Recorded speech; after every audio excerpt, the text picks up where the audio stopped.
પાટણ જગતના પ્રથમ એવા શ્રી રોટલિયા હનુમાન મંદિરે અજયભાઈ બ્રહ્મભટ્ટ ગુજરાત પ્રદેશ મહામંત્રીના જન્મદિવસ નિમિત્તે શ્રાવણ માસમાં રોટલી તેમજ બેલપત્રનો અભિષેક કરવામાં આવ્યો હતો। પવિત્ર શ્રાવણ માસના શુક્રવારે અજયભાઈ બ્રહ્મભટ્ટ ગુજરાત પ્રદેશ મહામંત્રીના જન્મદિવસ નિમિત્તે નાગવસુકી મહારાજના સાનિધ્યમાં પૂજા કરીને રોટલીઓ તેમજ બેલપત્રો અર્પણ કરવામાં આવ્યા હતા। અજયભાઈ બ્રહ્મભટ્ટ ગુજરાત પ્રદેશ મહામંત્રીના જન્મદિવસ નિમિત્તે અબોલજીવોની આંતરડી ઠારવાનું કામ કર્યું છે।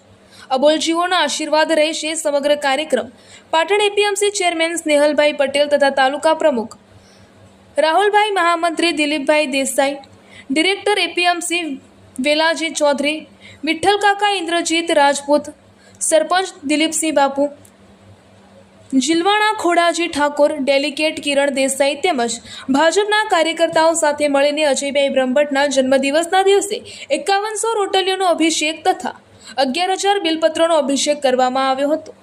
એક અનોખી જીવદયાની સેવાનો લાભ મળે તે હેતુથી ભવ્ય જન્મદિવસની ઉજવણી કરવામાં આવી હતી। અહેવાલ મહેન્દ્રભાઈ ડી પટેલ।